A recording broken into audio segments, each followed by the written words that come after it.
también bastante interesante. Aquí en radiología, para estudiar el sistema genitourinario, tenemos múltiples estudios que podemos utilizar, y aquí va a ser muy importante, muchachos, que ustedes conozcan la indicación de cada uno de ellos dependiendo de lo que queramos buscar, de lo que estemos sospechando clínicamente, para poder hacer una buena indicación de estudios. Muchos de ellos van a necesitar contraste, la gran mayoría con radiación, entonces es importante utilizar ese tipo de recursos para no exponer a nuestro paciente de forma necesaria a radiación o al material de contraste. ¿De acuerdo? Vamos a ver, como les comentaba, las indicaciones dependiendo de la sospecha clínica o de lo que queramos nosotros evaluar en los diferentes pacientes a los cuales nosotros nos estemos enfrentando. ¿De acuerdo? Vamos a ver algunos ejemplos de malformaciones.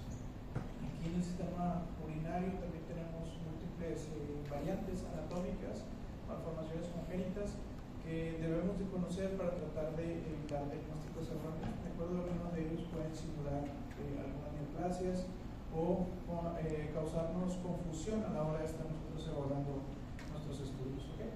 Vamos a ver de las patologías más comunes, como pueden ser la obstrucción secundaria o litiasis. Vamos a ver procesos infecciosos y sus representaciones en el sistema urinario, y vamos a ver también patología tumoral, tanto propiamente a nivel renal como en las vías urinarias, vejiga, próstata y testículos. ¿Cuáles son los métodos de imagen que nosotros podemos utilizar? ¿Okay? Pues tan variado como toda la gama que tenemos en radiología. Podemos utilizar desde radiografía simple, ¿de acuerdo? Aquí puede ser nuestro primer estudio, dependiendo de dónde nos encontremos, para hacer una evaluación del tracto genitourinario, ¿de acuerdo? Podemos utilizar estudios contrastados, como puede ser la urografía excretora, la ureteropilografía retrógrada, ¿de acuerdo? El cistograma miccional, uretrografía, ¿de acuerdo? Son estudios que van a utilizar rayos X, pero también le vamos a administrar contraste con diferentes medios, ¿de acuerdo?, a nuestro paciente para obtener una imagen y que ésta sea diagnóstica, ¿de acuerdo? El ultrasonido y su variante Doppler son los estudios que más utilizamos, ¿de acuerdo?, para hacer evaluaciones iniciales en pacientes. La tomografía, yo creo que es el estudio más completo que podemos utilizar para hacer evaluaciones de patología en el tracto genitourinario. De acuerdo a la resonancia magnética, que poco a poco gana espacio contra la tomografía, y el PET-CT, que prácticamente lo vamos a utilizar en aquellos pacientes con patología neoplasia. ¿De acuerdo? Entonces, esta es una radiografía simple de abdomen, ¿de acuerdo? En donde aquí lo que nosotros podemos hacer en la evaluación es identificar primeramente la topografía de los riñones, ¿de acuerdo? Si nosotros recordamos nuestras clases de radiografía de abdomen, tenemos que acordarnos que la imagen está formada por los diferentes contrastes naturales. ¿Okay? Si nosotros conocemos que los riñones están en el espacio retroperitoneal y que ellos están rodeados de grasa, pues la representación en la imagen, ¿de acuerdo?, va a ser más clara y más sencilla de tratar. ¿Okay? Lo que nosotros vamos a buscar es a nivel paravertebral la sombra de los músculos psoas, ¿de acuerdo?, que van a tener, al ser músculo, va a tener una densidad de tejidos blandos. Inmediatamente lateral podemos encontrar las sombras de las siluetas renales, ¿de acuerdo? Si ustedes se fijan, es una densidad de tejidos blandos, pero que está rodeada por una densidad menor, ¿de acuerdo? Y esto es por el componente graso que rodea al organismo. ¿Okay? Este paciente, nosotros damos un poquito de atención, va a ser mucho más fácil identificar el riñón del lado izquierdo versus el riñón del lado derecho, ¿de acuerdo? Y es porque aquí también se suma parte del colon con gas, de acuerdo, con residuo fecal, que nos va a condicionar una sumación de densidades que nos va a dificultar posiblemente valorar el dolor. ¿Okay? En el hueco de la pelvis, nosotros también tenemos gas en el tracto intestinal inferior, pero también podemos encontrar la sombra que nos produce la vejiga, ¿de acuerdo? Entonces, es importante que nosotros estemos evaluando, ¿de acuerdo?, que hagamos el ejercicio de estar tratando de identificar nuestras estructuras con la intención de encontrar anormalidades. ¿Okay? La radiografía simple en el tracto genitourinario va a ser de mucha utilidad, sobre todo cuando tengamos calcificaciones, ¿de acuerdo? Y aquí tenemos ejemplo de diferentes modelos. ¿Okay? Podemos tener calcificaciones a nivel vesical, ¿de acuerdo? Calcificaciones de tipo coraliforme en los sistemas colectores, ¿de acuerdo? Calcificaciones propiamente en el parénquima renal, como algunas enfermedades de hepatocalcinosis, o litiasis que pueden ser obstructivas o no, ¿de acuerdo? En los sistemas caliciales inferiores, en este caso del riñón izquierdo. Pero así como vemos litos también en la topografía de los sistemas colectores intrarenales, también los podemos tener esos litos en el trayecto de los ureteros, ¿de acuerdo? Incluso en la vejiga. ¿Okay? Otra de las implicaciones que pueden llegar a tener las radiografías es que podemos valorar una enfermedad ósea, ¿de acuerdo? Que pueden estar relacionadas con procesos tumorales en el tracto genitourinario. ¿Okay? Recordar, los tumores de células claras producen enfermedad metastásica ósea de tipo osteolítico, ¿de acuerdo? Y el cáncer de próstata produce lesiones de tipo blástico. ¿Okay? Entonces, en una radiografía, nosotros nos podemos encontrar de forma incidental lesiones plásticas, tenemos que descartar en el paciente varón que no sea un cáncer de próstata metastásico.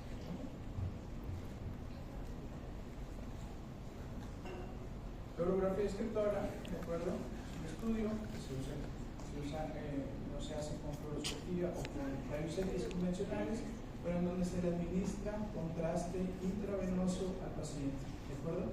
Se hace una inyección de contraste, se deja pasar cierto tiempo y vamos tomando radiografías seriadas del abdomen con la intención de ver la opacificación del parénquima renal, la concentración de material de contraste y posterior eliminación del mismo, de acuerdo por la vía urinaria hasta su acumulación en la vejiga. ¿Okay? Entonces lo que aquí vemos es una urografía escritora donde vemos que ya el material de contraste se concentró, se eliminó, ¿de acuerdo? Y nos opacificó la vía urinaria, tanto el sistema pielocaliciar como el trayecto del uretero como la vejiga. ¿Okay? Entonces aquí podemos nosotros inferir en dónde se encuentra el riñón, a disposición de cada uno de ellos, ver si hay alguna obstrucción, si nos está condicionando alguna dilatación, ¿de acuerdo? Alguna compresión extrínseca del trayecto esperado de la vía urinaria, ¿de acuerdo? Alguna elevación en el piso de la vejiga, en aquellos pacientes con problemas de próstatas agrandadas, ¿de acuerdo? O defectos intraluminales en donde sospechemos enfermedad tumoral, ¿de acuerdo? Tenemos dos ejemplos también de urografías escritoras de diferentes pacientes con diferentes patologías, ¿de acuerdo? En este caso tenemos una obstrucción, una zona de estenosis, que es la unión ureteropiélica, ¿de acuerdo? Donde se ve que existe una disminución franca del calibre con mayor acentuación del diámetro de la pelvis renal si comparamos con el lado contralateral, ¿de acuerdo? Este tipo de estudios nos facilita la visualización de la vía urinaria. Entonces, si nosotros tenemos sospecha de que exista patología obstructiva, ¿de acuerdo? Este es un estudio que nos puede ayudar mucho. ¿Okay? Esto del paciente, vemos una variante anatómica, donde tenemos una duplicación incompleta del sistema colector del riñón del lado derecho, ¿de acuerdo? Y vemos una vía urinaria izquierda totalmente normal. ¿Okay? Otros métodos de imagen que utilizan rayos X y contraste es la ureteropielografía retrógrada. Aquí el urólogo lo que hace es una canalización selectiva del uretero a nivel vesical y de forma retrógrada, ¿de acuerdo? Inyecta material de contraste para pacificar la vía urinaria. En este método no se utiliza el contraste intravenoso, aquí se utiliza el contraste directamente en el uretero y de forma retrógrada se hacen evaluaciones. Tiene mucha utilidad también, sobre todo en aquellos procedimientos o aquellas evaluaciones transoperatorias. Podemos evaluar únicamente la vejiga y el tracto urinario inferior haciendo un cistograma miccional. Aquí tenemos dos posibilidades de hacer el cistograma miccional. La primera es introduciendo una sonda de Foley, llenando la vejiga, ¿de acuerdo? Retirar la sonda y pedirle al paciente que se posicione para que cuando nosotros estemos adquiriendo imágenes de rayos X y que el paciente comience a miccionar, ¿de acuerdo? Poder hacer evaluaciones del tracto urinario inferior. Y la otra posibilidad es que lo hagamos después de una urografía escritora, en donde hagamos una fase de llenado, ya que el contraste se haya eliminado los riñones, nos llene la vejiga y posteriormente pedirle al paciente que miccione para poder hacer estas evaluaciones. ¿Ok? También tenemos otro estudio que se llama uretrografía retrógrada. Aquí lo que nosotros hacemos es que analizar el meato urinario, ¿de acuerdo? Y evaluar el trayecto de los diferentes segmentos del uretra. Puede haber patología obstructiva, zonas estrechas, ¿de acuerdo? Patología tumoral, y estos estudios también nos dan mucha información. El ultrasonido, como les comentaba al inicio, es de los métodos de imagen que utilizamos de forma inicial en buena parte del estudio de pacientes, ¿de acuerdo? Tiene una sensibilidad buena, pero no tan alta para ver la litiasis, ¿de acuerdo? Lo utilizamos mucho en pacientes embarazadas o en pacientes pediátricos. Tiene una buena sensibilidad para ver obstrucciones, ¿de acuerdo? Y la obstrucción la vamos a ver reflejada en un estudio de ultrasonido con una ectasia pilocalicial, ¿de acuerdo? Un riñón normal no debemos de ver el sistema colector, debe estar prácticamente ser un espacio virtual colapsado, pero cuando nosotros tenemos la representación de una imagen anecoica que nos delimita el sistema pilocalicial, de acuerdo, está ectásico, nos puede hablar de datos de obstrucción con una sensibilidad alta, ¿de acuerdo? Para ver infecciones tiene una sensibilidad baja, ¿de acuerdo? Es bien frecuente que nos piden estudios de ultrasonido para ver pielonefritis. La pielonefritis es un diagnóstico o es una patología que su diagnóstico es clínico por laboratorio. Los métodos de imagen van a tener relevancia cuando nosotros queremos ver o descartar complicaciones de una pielonefritis o cuando el paciente no tiene una mejoría clínica a pesar del tratamiento. ¿De acuerdo? No es tan obligado pedirle un ultrasonido a un paciente con diagnóstico de una infección de vías urinarias a menos de que sospechemos complicaciones. ¿De acuerdo? Una de las cosas que es bien importante para hacer la evaluación con ultrasonido es la enfermedad quística o poliquística renal, ¿de acuerdo? Ahorita vamos a ver que existe una clasificación que se llama clasificación de Bosniak. Esa clasificación sí es importante que la conozcan, que la tengan en cuenta al momento de estar haciendo evaluaciones con pacientes con enfermedad quística, ¿de acuerdo? Podemos evaluar enfermedad del parénquima renal, como aquellos pacientes con nefropatía crónica, secundario a hipertensión o a diabetes, ¿de acuerdo? Y podemos hacer evaluaciones en aquellos pacientes que se han hecho un trasplante renal, ¿de acuerdo? Eso sí es mandatorio, hacer evaluaciones en pacientes post-trasplantados para ver que no existan complicaciones postquirúrgicas inmediatas en el hecho quirúrgico. ¿Okay? Ejemplos, delitos, ¿okay? Igual que los delitos que vemos en la vesícula, aquí una representación de la imagen va a ser una imagen ecogénica con una sombra acústica posterior, ¿de acuerdo? Todos los delitos que sean mayores a 5 milímetros los vamos a ver por ultrasonido. Datos de obstrucción, ¿de acuerdo? El trayecto del uretero, ¿de acuerdo? No es valorable por ultrasonido, ¿ok? Entonces, si existe una sospecha ecográfica de obstrucción, ¿de acuerdo? Estamos obligados a hacer una evaluación de la vejiga. En la vejiga, utilizando la función Doppler, nosotros podemos hacer o visualizar el jet ureteral. Este jet ureteral va a ser la representación del flujo que llega del uretero a la vejiga, ¿de acuerdo? Y si nosotros vemos, por ejemplo, imaginen que este sea el riñón izquierdo, ¿de acuerdo? Vemos que existen datos de obstrucción, nos vamos a la vejiga, no vemos el jet ureteral izquierdo, ¿de acuerdo? De forma indirecta, nosotros podemos inferir que existe una obstrucción en el trayecto del uretero y estamos obligados a hacer una tomografía, un urotac, para confirmar la obstrucción, ver la causa, si son litos, ver el tamaño y el número de los mismos, ¿de acuerdo? Entonces, es importante que al momento de que ustedes indiquen su estudio, no nada más indiquen un ultrasonido renal, sino de vías urinarias, ¿de acuerdo? Para hacer evaluaciones. Es bien importante que cuando nosotros hacemos evaluaciones del tracto genitourinario, ¿de acuerdo? El paciente tenga un poco de vejiga, ¿de acuerdo? Me refiero a que su vejiga esté distendida para poder hacer evaluaciones tanto de la pared, ¿de acuerdo? Ver que no existan compresiones extrínsecas, efectos de llenado y que los jets ureterales estén permeables. ¿Okay? La tomografía, pues como les comentaba, también va a ser el estudio que más utilidad va a tener para hacer evaluaciones. Y aquí la utilidad no solo radica en ver la morfología y la anatomía del tracto genitourinario, sino también evaluar la función. Y la función la vamos a evaluar administrando material de contraste, ver cómo captan esos riñones cómo se comportan en las diferentes fases del estudio, ver cómo eliminan, ¿de acuerdo? Y ver si existe o no alguna patología. ¿Okay? Va a ser nuestro gol estándar para evaluar la litiasis. Va a también ser nuestro primer estudio en aquellos pacientes donde tengamos sospecha de complicación por procesos infecciosos. Va a ser nuestro estudio también que más información nos va a aportar cuando tengamos una hematuria y la estemos estudiando, ¿de acuerdo? Aquellos pacientes politraumatizados y de suma importancia para hacer el diagnóstico, el estadiaje, valorar la recidiva, respuesta al tratamiento o patologías neoclásicas, ¿de acuerdo? Siempre que nosotros estemos evaluando pacientes con sospecha neoclásica, pacientes con sospecha de proceso infeccioso o pacientes con datos de traumatismo, tenemos que hacer estudios contrastados, ¿de acuerdo? Para la litiasis nos podemos quedar con un estudio simple.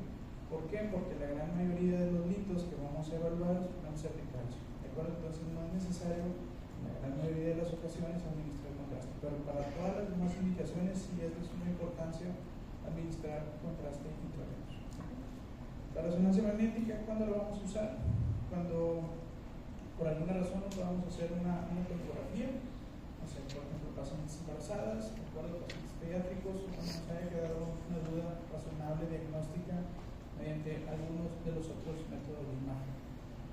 El problema con la resonancia magnética es que es un estudio más tardado, no está disponible en todos lados, ¿de acuerdo? Y es más costoso. Pero podemos hacer estudios que secundariamente dos, ¿de acuerdo? ¿Se acuerdan de las secuencias que veíamos para valorar el árbol biliar? Bueno, algo similar hacemos acá, sin necesidad de administrar material de contraste, podemos ver el trayecto de toda la vía urinaria, ¿de acuerdo? Aunque son estudios más tardados en hacerse. ¿Okay? Y el PET, ¿cuándo lo vamos a utilizar? Cuando tengamos patología neoclásica, ¿de acuerdo? Cuando queramos hacer estadiajes de enfermedad metastásica a distancia, enfermedad locoregional ganglionar, ¿de acuerdo? En aquellos pacientes que ya se les dio tratamiento, que ya superaron y queremos ver cómo va su evolución, ¿de acuerdo? Acordarnos que aquí es una fusión entre una imagen de la tomografía de emisión de positrones y la tomografía habitual administrando un radiofármaco. ¿Okay? De las malformaciones congénitas, ¿de acuerdo? Una de las cosas que siempre nos topamos de forma frecuente, ¿de acuerdo? Son las ectopias renales. Y lo más frecuente es que cuando no encontremos nosotros en nuestras evaluaciones el parénquima renal en su topografía habitual, que lo vamos a encontrar en el espacio retroperitoneal a nivel de L1, de acuerdo a las fosas renales, tenemos que buscarlo sí o sí a nivel del grupo de la pelvis, que es el lugar donde más frecuentemente lo podemos observar, ¿de acuerdo? Entonces, no diagnosticar de forma apresurada que este paciente tiene una agenesia renal simplemente porque no vemos el parénquima renal en su lugar, tenemos que ir a buscarlo para ver que nos esté de forma ectópica, ¿de acuerdo? En algunas ocasiones podemos tener riñones supernumerarios, tener hipoplasia, riñones disminuidos de tamaño, ¿de acuerdo? De forma congénita, y podemos también llegar a tener una quística o poliquística renal y hacer evaluaciones. ¿Okay? Otra de las malformaciones que frecuentemente vemos es el riñón en herradura. El riñón en herradura, ¿de acuerdo? Es una fusión de los polos inferiores del parénquima renal que cruzan por delante, cruzan la línea media por delante de los cuerpos vertebrales, ¿de acuerdo? Y estos pacientes tienen mayor predisposición a desarrollo de litos, ¿de acuerdo? ¿Por qué? Por la ectasia que se produce en el sistema urinario secundario a la malposición de los ureteros, ¿de acuerdo? Entonces, es algo frecuente de ver. Una radiografía simple en este paciente que tiene litiasis, ¿de acuerdo? Pues podemos identificar como las sondas renales prácticamente están fusionadas hacia sus polos inferiores, en una reconstrucción de una tomografía con contraste. Vemos que ese parénquima no tiene una separación, ¿de acuerdo? Y esta es la representación de una tomografía contrastada en imagen axial, donde vemos cómo no existe esa separación del parénquima renal de forma bilateral. Otra de las cosas que también vemos, sobre todo en pacientes pediátricos con infecciones de vías urinarias recurrentes, son las duplicaciones del sistema colector. La duplicación del sistema colector puede ser completa o incompleta. ¿Okay? En este caso, en este paciente, vemos que en el lado derecho tenemos una duplicación del sistema colector con una aparente unión hacia el tercio inferior, con un solo uretero, a diferencia del lado izquierdo, en donde vemos prácticamente dos ureteros que llegan y se insertan en la vejiga. Regularmente, una de las inserciones de los ureteros va a ser una disposición anómala, y esa disposición anómala va a condicionar reflujo vésico-ureteral, y eso va a predisponer a que el paciente tenga infección de vías urinarias recurrentes. ¿De acuerdo? Entonces, en algunas ocasiones, pacientes pediátricos, hacemos evaluaciones para descartar ese tipo de variantes. ¿Okay? Otra de las variantes que frecuentemente vemos son la hipertrofia de las columnas de Bertini o de Berti. ¿De acuerdo? Y aquí la relevancia es que no hay que confundirlas con tumores. ¿De acuerdo? Simplemente es como una joroba, crece hacia la parte central medular del riñón, de acuerdo, con una prominencia de esas columnas, y las podemos ver fácilmente en ultrasonido, hacer evaluaciones con tomografía para descartar o confirmar que esto no se trate de una lesión tumoral. ¿De acuerdo? Nos da imagen de pseudotumor.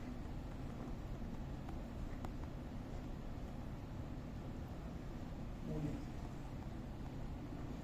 Una de las cosas que nos encontramos prácticamente todos los días cuando hacemos ultrasonidos de abdomen superior o de vías urinarias son lesiones quísticas con el ultrasonido, ¿de acuerdo?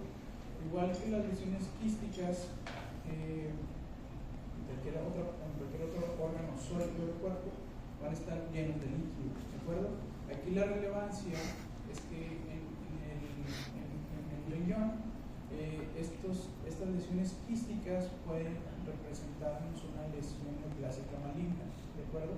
Y se desarrolló una clasificación que se llama clasificación de Wozniak. La clasificación de Wozniak está pensada para hacerse en tomografía con contraste. ¿Okay? Entonces, dependiendo de cómo nosotros les hagamos la descripción del quiste en un ultrasonido, es si nosotros estamos obligados a hacerle o no una tomografía contrastada a nuestro paciente. ¿De acuerdo? La clasificación Wozniak 1 se refiere a que es un quiste simple, simplemente un saco lleno de líquido, de bordes lisos, regulares, ¿de acuerdo? Sin nada en el interior y que no capta contraste. ¿De acuerdo? Va a tener densidades de agua, ¿de acuerdo? Densidades que van del -10 a +20 unidades Hounsfield en la tomografía, y estos pacientes no requieren tratamiento. La única observación que les hacemos es que se haga un estudio de control una vez al año para descartar que este quiste no evolucione a otra clasificación de Wozniak. ¿Okay? El Wozniak 2, ¿de acuerdo? Y ya son un quiste que puede tener un septo delgado, ¿de acuerdo? Regularmente de 1 a 2 milímetros, puede tener algunas calcificaciones finas, principalmente en esos septos o hacia la periferia, ¿de acuerdo? Pero no van a realzar cuando nosotros administramos material de contraste, ¿de acuerdo? Estos quistes Wozniak 2 también son benignos y no requieren tratamiento. Podemos llegar a tener quistes hiperdensos, ¿okay? Quistes que tengan contenido proteináceo en el interior o que hayan sangrado y que sus unidades Hounsfield pudieran aumentar, pero mientras que ese quiste no supera los 3 centímetros, lo podemos clasificar como un Wozniak 2. ¿De acuerdo? Ejemplos: un septo delgado en el interior, ¿de acuerdo? Y un quiste Wozniak 1, ¿de acuerdo? Que no tiene nada en el interior, simplemente el ejemplo en el 7. ¿Okay? La clasificación 2F, el F se refiere a que hay que darle seguimiento, ¿de acuerdo? Es cuando tengamos múltiples septos en el interior, cuando tengamos engrosamiento de la pared, la periferia de la pared, que pueda tener un realce de los septos internos o propiamente de la pared, pero que no superen las 15 unidades Hounsfield, o calcificaciones gruesas que pueden estar hacia la periferia. Este tipo de quistes se conocen como quistes que están mínimamente complicados, ¿de acuerdo? Pero requieren un seguimiento más estrecho. A estos pacientes los citamos cada 6 meses para seguir haciendo evaluaciones con tomografía, ¿de acuerdo? Y si vemos algún cambio significativo es cuando sugerimos hacerles una biopsia o que se sometan a algún tratamiento quirúrgico, ¿de acuerdo? Siguen siendo benignos, pero requieren seguimiento estrecho.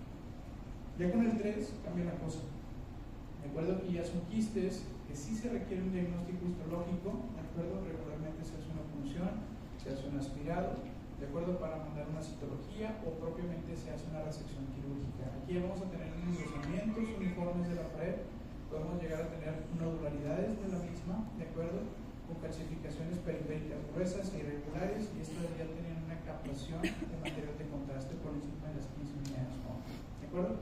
Si ustedes se fijan, prácticamente es lo mismo, es ver que el quiste no tenga nada dentro, y entre más cosas vaya teniendo adentro, la clasificación de Bosniak va a ir aumentando. Si son septos, si son más septos, si son gruesos, si son más calcios, de acuerdo, la clasificación va en aumento, y es cuando se requieren las muestras para hacer diagnósticos histológicos. Y el Bosniak 4 ya es cuando tengamos una alta sospecha de que es una lesión neoplásica, de acuerdo con un comportamiento quístico. Aquí lo que vamos a tener son ya representaciones de lesiones nodulares con algunas partes quísticas, ¿de acuerdo? Podemos tener un componente sólido en el interior, ¿de acuerdo? Un nódulo mural que esté realzando arriba de 15 unidades Confield con alteraciones del contorno esperado del riñón, ¿de acuerdo? Aquí el tratamiento es quirúrgico. Muchas veces se puede hacer, dependiendo del tamaño de la lesión, una resección en cuña, ¿de acuerdo? O una nefrectomía total, ¿de acuerdo? Pero ya se requiere un tratamiento quirúrgico. ¿Dudas? ¿Preguntas de Bosniak? ¿Ok? Entonces Bosniak está pensado para tomografía con contraste, ¿de acuerdo? Podemos hacer descripciones mediante ultrasonido y dependiendo de esas descripciones, si es un quiste simple, si es un quiste complejo, ¿de acuerdo? Sugerir o no que se haga una tomografía. Y dependiendo de las características que debemos, se van a clasificar, ¿ok? Bosniak 1, 2, 2F, quistes benignos, el 2F necesita seguimiento, el 3 se necesita hacer una punción para hacer una citología, y el 4 se va directamente a quirófano, ¿ok? Urolitiasis, mucho más frecuente en hombres, ¿de acuerdo? Aquí la relevancia es ver si los litos que estamos nosotros observando son obstructivos o no, ¿de acuerdo? Número y posición de los litos, ¿ok? Factores de riesgo, historia familiar, anormalidades anatómicas que nos produzcan una ectasia del descenso de la orina o del flujo de la orina, ¿de acuerdo? Con la consecuente formación de litos, podemos tener unas alteraciones metabólicas o un metabolismo de calcio, ¿de acuerdo? Estar en estado de deshidratación también nos favorece la aparición de litiasis, ¿okay? Los litos, que son mayores de 5 milímetros, los podemos ver en una radiografía simple, ¿de acuerdo? Es el mismo ejemplo que tenemos al inicio, ¿okay? Como son la gran mayoría van a ser de calcio, los vamos a poder ver representados en una radiografía, ¿okay? Es un ejemplo de un urotac que tiene material de contraste y tiene un lito, ¿de acuerdo? Obstructivo, localizado en el tercio superior del uretero, ¿de acuerdo? Si este lito no se resuelve, genera un aumento en la presión del sistema pielocalicial que va a superar la presión de filtración glomerular con la consecuente pérdida de parénquima, ¿de acuerdo? Y esto se convierte en una bolsa hidronefrótica con pérdida de la función renal, ¿de acuerdo? Podemos llegar a tener datos de insuficiencia renal debido a un proceso obstructivo, ¿de acuerdo? Entonces, por eso la importancia de hacer diagnósticos agudos. El urotac, nuestro aval estándar para ver litos, ¿de acuerdo? Tiene una sensibilidad bastante alta, ver el número, disposición y localización, el diámetro de los litos, ¿de acuerdo? Y en aquellos pacientes en donde sospechemos que pudiera haber un proceso infeccioso asociado, ¿de acuerdo? Tenemos que hacer urotomografías con contraste para poder evaluar que no haya datos de una pionefrosis, una pielonefritis asociada a un proceso infeccioso, ¿okay? Tomografía, ¿de acuerdo? Corte más superior a más inferior, ¿de acuerdo? Es un estudio simple, no tiene material de contraste. Y si nosotros localizamos nuestros riñones en las fosas renales, ¿de acuerdo? Vemos cómo este riñón se encuentra con una ectasia del sistema pielocalicial y la presión de la pelvis renal en comparación a nuestro riñón izquierdo, ¿de acuerdo? En un corte más inferior vemos el trayecto del uretero, ¿de acuerdo? Como es un uretero normal que queda en el lado izquierdo y un uretero tásico dilatado en el lado derecho. Corte más inferior seguimos viendo el trayecto del uretero dilatado en el lado derecho hasta encontrarnos con un lito obstructivo que está justo en el cruce de los vasos ciliados. El trayecto del uretero tiene 3 zonas estrechas, ¿de acuerdo? Y son los lugares donde tienen que ir ir a ver para descartar que no existe un hito obstructivo. El primero de ellos es la unión ureteropiélica, ¿de acuerdo? La pelvis y el uretero. Ahí donde se juntan es una zona estrecha. La segunda zona de estrechez es donde hace un cruce con los vasos ilíacos, ¿de acuerdo? Y la tercera zona estrecha es en la unión uretero-pésica, ¿de acuerdo? Son los tres lugares donde tenemos que ir a ver que no existe un hito. No podemos encontrar hitos en el resto del trayecto de la vía urinaria, pero esos son los hitos más frecuentes en donde no lo vamos a encontrar. Como les comentaba, la gran mayoría van a ser de calcio, ya sea de oxalato, de fosfato de calcio, pero también podemos tener de ácido úrico, de cisteína, ¿de acuerdo? Y existe una variante en la tomografía que se llama tomógrafos con doble fuente o doble tubo, que nos permiten hacer la evaluación, ¿de acuerdo? Y poder confirmar el contenido del hito o la formación del hito. ¿Okay? Tenemos ejemplos, es un reformateo curvo coronal, donde vemos el riñón y vemos el trayecto del uretero, ¿de acuerdo? Hasta llegar a la vejiga, y vemos como en el cruce de los vasos ilíacos tenemos un hito obstructivo, ¿de acuerdo? Obstructivo porque vemos una ectasia del sistema pielo-facial y del trayecto del uretero próximo. ¿Okay? En este otro ejemplo, un estudio de urotax simple, ¿de acuerdo? Donde vemos un hito en la unión del uretero y la vejiga, ¿de acuerdo? Ya a un nivel inferior. Y en este otro ejemplo de urotomografía, como tenemos litiasis no obstructiva, ¿de acuerdo? No vemos una dilatación como en este otro paciente, ¿de acuerdo? Pero tenemos litiasis renal bilateral. ¿Okay? ¿Dudas, preguntas de los hitos? Sí. Deshidratas. ¿Alguien más? La primera, la unión de la pelvis y el uretero, el cruce por los vasos ilíacos del uretero y la unión del uretero y la vejiga.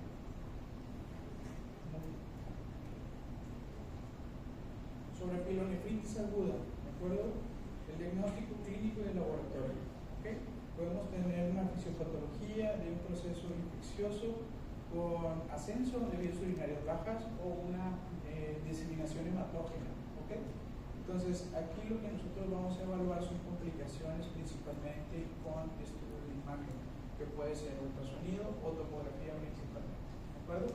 Factores de riesgo, todas las cosas que nos condicionen una ectasia del flujo normal del orina. El embarazo, el útero grávido, en etapas ya casi terminales del embarazo, condicionan la obstrucción y podemos llegar a tener hidronefrosis, ¿de acuerdo? Fisiológica secundaria al embarazo. ¿Okay? Podemos llegar a tener obstrucciones de vías urinarias por litos, por convulsiones extrínsecas, por lesiones tumorales, en donde se sobreinfecta, ¿de acuerdo? Es un factor de riesgo. También en vejigas neurogénicas o en pacientes con síntomas prostáticos, en donde no tengamos un adecuado vaciamiento de la vejiga podomiccional, también podemos llegar a tener infecciones del tracto urinario, ¿de acuerdo? Y algunas alteraciones, como les comentaba, la duplicación de sistemas colectores, estenosis, todas aquellas alteraciones congénitas también nos pueden llegar a provocar pielonefritis aguda, ¿de acuerdo? El ultrasonido tiene una baja sensibilidad para hacer el diagnóstico de pielonefritis, ¿de acuerdo? Incluso podemos llegar a tener representaciones de estudios normales, ¿ok? En etapas iniciales. Cuando llegamos a tener alguna representación en el ultrasonido de una pielonefritis, este se va a manifestar como una disminución de la parte medular del riñón. La vamos a ver un riñón edematoso. De acuerdo, que pueda tener algunas zonas de hipoperfusión cuando hacemos evaluaciones con el Doppler, o un aumento de la hipogenicidad de forma generalizada del parénquima renal. Todos esos hallazgos lo que nos está hablando es que existe un edema del parénquima renal secundario al proceso infeccioso. ¿De acuerdo? Va a tomar relevancia el ultrasonido para hacer evaluaciones de la pielonefritis en aquellos pacientes en donde ya se haya desarrollado o se haya formado un absceso. Ahorita vamos a ver algunos ejemplos. ¿De acuerdo? En la tomografía, ¿cuáles van a ser los hallazgos? Pues vamos a tener un nefrograma alterado. ¿De acuerdo? El nefrograma se refiere a la dinámica del material de contraste en el parénquima renal. En un inicio, cuando tenemos una fase arterial, una fase temprana, lo que va a captar es la corteza del riñón. Conforme va pasando el tiempo, se va haciendo una fase córtico-medular, que eso se refiere a que la médula y la corteza captan de forma homogénea el contraste, y posteriormente una fase tardía donde ya tenemos la eliminación del riñón. ¿De acuerdo? Entonces esos nefrogramas van a estar alterados en un proceso de pielonefritis. ¿Cómo lo vamos a ver? Como zonas hipodensas, de falta de captación del material de contraste, ¿de acuerdo? Que nos están hablando de proceso inflamatorio. ¿Okay? Podemos llegar a tener nefromegalias, aumento del tamaño del riñón, ¿de acuerdo? Con una disminución de la captación del material de contraste en relación con un riñón sano, ¿de acuerdo? Vean el riñón en el lado derecho como es un riñón normal, la fase córtico-medular, de acuerdo, de un tamaño preservado, y el riñón izquierdo está francamente aumentado de tamaño, pero tiene una disminución de la captación del material de contraste que nos habla del proceso de pielonefritis aguda. Podemos llegar a tener alteraciones generalizadas, como el caso anterior, o representaciones focales, ¿de acuerdo? En donde nada más solamente tengamos una zona hipocaptante en el riñón, ¿de acuerdo? Y en el contexto clínico adecuado, pues son representaciones de pielonefritis, ¿de acuerdo? Patrones estriados del nefrograma, en donde existe un retardo en la eliminación del material de contraste, ¿de acuerdo? Y en algunas ocasiones podemos llegar a tener esas hipocaptaciones o esas hipodensidades en forma de cuña, ¿de acuerdo? Que también nos hablan de procesos de pielonefritis aguda. ¿Okay? Otro ejemplo de patrón estriado, ¿de acuerdo? Nefrogramas estriados alterados. Vean cómo existe zonas de esas imágenes lineales que van de la periferia hacia el centro, ¿de acuerdo? En el contexto clínico adecuado, como les comentaba, esto son representaciones de pielonefritis, un riñón agrandado con ese mismo patrón estriado, ¿de acuerdo? La tomografía también nos va a ayudar para ver si está asociado con algún proceso obstructivo como la litiasis, ¿de acuerdo? Y también podemos llegar a tener captaciones del urotelio, ¿de acuerdo? Regularmente el urotelio no lo vemos en un estudio normal, pero cuando vemos que existe un realce de esa capa interna de la vía urinaria, también nos va a hablar de un proceso inflamatorio de origen infeccioso en la tomografía. ¿Okay? Complicaciones, formación de abscesos que pueden estar dentro del parénquima o extenderse hacia los espacios retroperitoneales con el engrosamiento de las fascias y borramiento de los planos grasos. De acuerdo a este tipo de pacientes ya son complicaciones que se consideran graves, ¿de acuerdo? Muchas veces se tienen que hacer punciones guiadas por ultrasonido para hacer una aspiración, colocación de catéter y drenar estos abscesos. Lo vamos a ver en pacientes diabéticos, sobre todo, bueno, algunos pacientes que tengan que estén comprometidos de forma inmunológica, ¿de acuerdo? Vamos a ver colecciones líquidas, recuerdan mucho a los abscesos piógenos que veíamos en el hígado, ¿de acuerdo? Multiseptados, multiloculados, son masas hipodensas que tienen esos septos, esas divisiones internas, con captación de material de contraste y apertura hacia los espacios retroperitoneales, ¿de acuerdo? Este otro paciente con un absceso unicameral, ¿de acuerdo? Con esa captación y esa densidad baja en el interior. La gran mayoría de los organismos que van a estar involucrados van a ser E. coli y Klebsiella, ¿de acuerdo? Y en algunas ocasiones estos abscesos pueden llegar a complicarse y a formar algo que con patógenos formadores de gas, que ahorita vamos a ver algunos ejemplos de problemas pielonefritis emfisema-tosis. ¿Okay? Entonces, masas complejas con realce de la cápsula del urotelio, ¿de acuerdo? Sospechar siempre de abscesos renales complicados, ¿de acuerdo? Complicaciones de una pielonefritis. ¿Okay?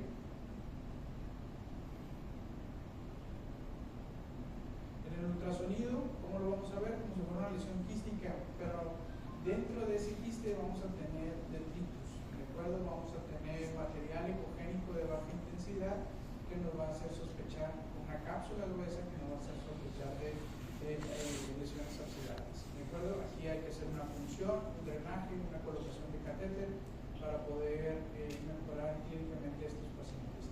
Recordar que son pacientes que van a tener algún compromiso inmunitario hereditario, de acuerdo, diabéticos mal controlados, podemos llegar a tener estas representaciones.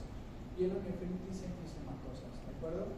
Aquí lo que estamos viendo es una tomografía simple en una reconstrucción coronal, donde vemos que hay zonas de gas que ocupa el parénquima renal. Cuando tenemos esa representación en la imagen, estamos frente a un diagnóstico de una pielonefritis enfisematosa. La pielitis enfisematosa se refiere a que el gas no está en el parénquima, sino en la vía urinaria. ¿Okay? Si está en la vía urinaria, el diagnóstico es de una pielitis, y el término pielonefritis es que está propiamente en el parénquima. Complicaciones graves, de acuerdo con una alta mortalidad, pacientes diabéticos. Si está en el sistema colector, es una pielitis, ¿de acuerdo? Si tú la ves en la pelvis, en el útero, en la vejiga, puede ser una pielitis enfisematosa. Pero si está en el parénquima, donde debe estar únicamente el tejido renal, es una pielonefritis enfisematosa.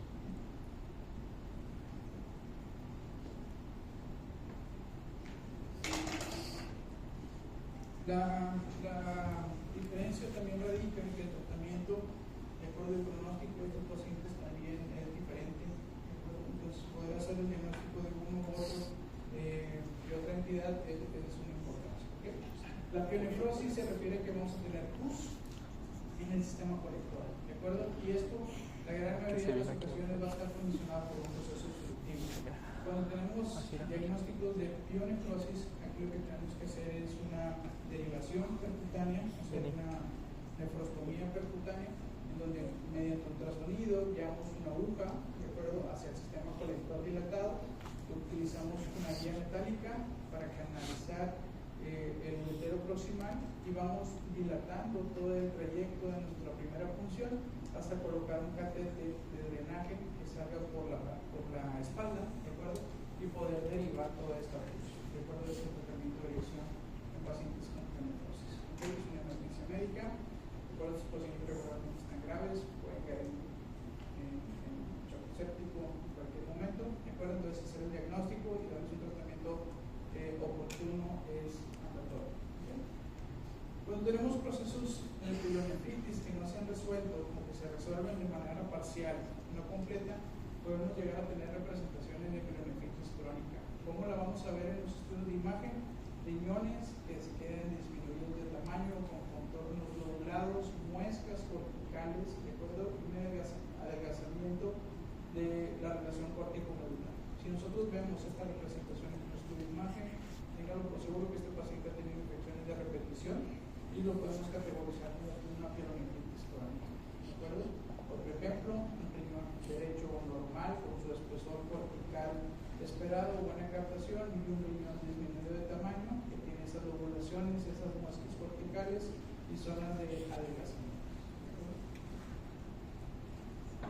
¿Dudas, preguntas hasta aquí? ¿No?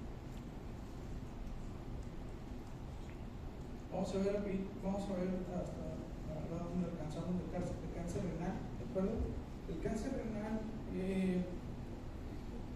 afortunadamente, cada vez estamos haciendo más estudios de tomografía, ¿de acuerdo? O ultrasonidos por otras sospechas. Nos encontramos de forma incidental buena parte de estos tumores antes de que sean tumores tan avanzados, ¿de acuerdo? Regularmente o clínicamente estos tumores abren con hematuria, ¿de acuerdo? Entonces, siempre que nosotros tenemos un paciente con hematuria, tenemos que hacer un estudio de imagen para descartar un proceso neoplásico. ¿Okay? Es más frecuente en varones, más o menos entre la quinta y séptima década de la vida, ¿de acuerdo? Y estos tumores, la variante histológica más frecuente es el carcinoma de células claras, ¿de acuerdo? Que tienen características que ahorita vamos a ver en los estudios de imagen que nos va a permitir hacer un diagnóstico bastante certero, ¿de acuerdo? En algunas ocasiones pueden ser bilaterales, actuar de forma sincrónica en los dos riñones, ¿de acuerdo? O podemos tener en un mismo riñón dos o más tumoraciones, ¿de acuerdo? Ser multicéntrico. Regularmente estos tumores tienen una peculiaridad, que son hipervasculares, entonces van a captar mucho material de contraste. Entonces, si nosotros sospechamos de que nuestro paciente puede tener una neoplasia renal, estamos obligados a administrar material de contraste para hacer una adecuada caracterización del tumor. ¿De acuerdo? Como les comentaba, buena parte de ellos se va a hacer diagnóstico de forma incidental. Estamos evaluando al paciente con dolor abdominal y vemos una lesión intravascular en el riñón, pues es un tumor maligno hasta no demostrar el contrario. Como les comentaba, la gran mayoría van a ser células claras, pero existen otras variedades: el papilar, cromófobo y medular. El medular tiene un comportamiento más agresivo, el papilar y el cromófobo regularmente tienen un comportamiento más benévolo con respecto a células claras. Y la diferencia radica es que estos son hipervasculares, pero no con captaciones tan ávidas del material de contraste como en células claras. ¿De acuerdo? Tenemos dos ejemplos: tumoraciones, un tumor que tiene calcificación, tiene zonas de necrosis central, amplia captación de material de contraste, que son células claras que están dando el contrario. Este es un tumor más liso, el borde no se ve tan agresivo, no tan infiltrante, ¿de acuerdo? Y tiene una captación, pero es una captación sí capta, pero no tan intenso, ¿de acuerdo? Puede ser un papilar cromófobo, ¿de acuerdo? De todas maneras son tumores malignos que se tienen que hacer resecciones quirúrgicas. ¿Okay? Hematuria, ¿de acuerdo? Es el síntoma, la presentación clínica con la que van a debutar este tipo de pacientes. ¿Okay? Pueden ser tumores tan grandes que salen, que invaden la cápsula, ¿de acuerdo? Que invaden los planos grasos perirenales con zonas de necrosis central, mucha captación de material de contraste irregulares, ¿de acuerdo? Son células claras hasta no demostrar lo contrario, ¿de acuerdo? Pueden originarse de tanto el polo superior, tercio medio, polo inferior, ¿de acuerdo? Y tener ese crecimiento exofítico por fuera de los márgenes esperados del riñón, ¿de acuerdo? Regularmente estos pacientes, cuando tienen tumoraciones grandes, ya encontramos enfermedad metastásica ganglionar retroperitoneal o enfermedad metastásica en órganos vecinos, como puede ser el hígado principal. ¿Okay? Algunas de las ocasiones debutan los pacientes con síndromes paraneoplásicos, de acuerdo por las sustancias que estos tumores despiden. ¿Okay? Hasta un tercio de los pacientes pueden llegar a tener enfermedad metastásica hepática al diagnóstico, ¿de acuerdo? Del tumor primario, o el 20% llegan a tener enfermedad localmente avanzada. A la enfermedad localmente avanzada se refiere que ya es un tumor que está invadiendo el retroperitoneo y que podemos llegar a tener enfermedad locorregional ganglionar retroperitoneal, de acuerdo con los hace diagnóstico. Existe una clasificación de TNM, no es tan importante que se la aprendan, pero sí es importante que la conozcan, ¿de acuerdo? Y aquí lo que radica es la sobrevida, ¿de acuerdo? Si tenemos un tumor pequeño que todavía está dentro de la cápsula renal y no invade los planos perirenales, lo podemos categorizar como un T1, ¿de acuerdo? Y tiene una sobrevida alta. Está el ejemplo, ¿de acuerdo? De una lesión tumoral hipervascular que todavía está dentro de la cápsula renal.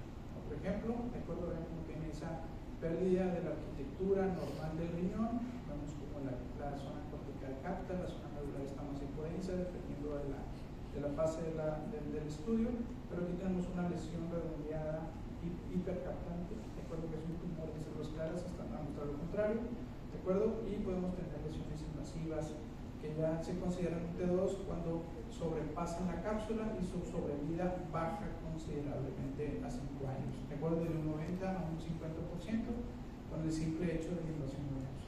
El T3A, ¿de acuerdo?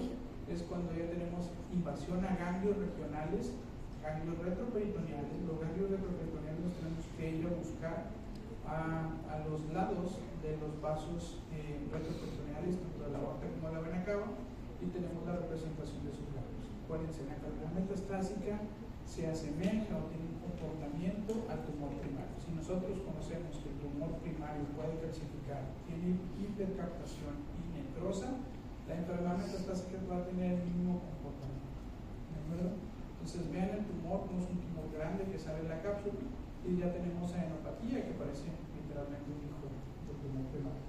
¿Okay? El T3B es cuando existe una extensión tumoral por la vena renal. Estos tumores tienen características angioinvasivas, ¿de acuerdo? Pueden llegar a invadir tanto la vena renal, vena cava, incluso llegar hasta las cavidades cardíacas, ¿de acuerdo? Y son tumores que ya son irresecables, ¿ok? Y el T3C, la subvariedad C, es cuando tienen angioinvasión y enfermedad ganglionar. ¿Okay? Y el T4 ya es cuando encontramos enfermedad metastásica, ¿okay? Que puede ser pulmonar, enfermedades como nódulos múltiples, ¿de acuerdo? O lesiones metastásicas hepáticas, y ahí conocemos sus características. ¿Okay? Terminamos aquí, bueno, terminamos mañana, ¿de acuerdo? El equilibrio binario. Vemos casos, si alcanzamos, ¿de acuerdo? Para ponerlos el quiz.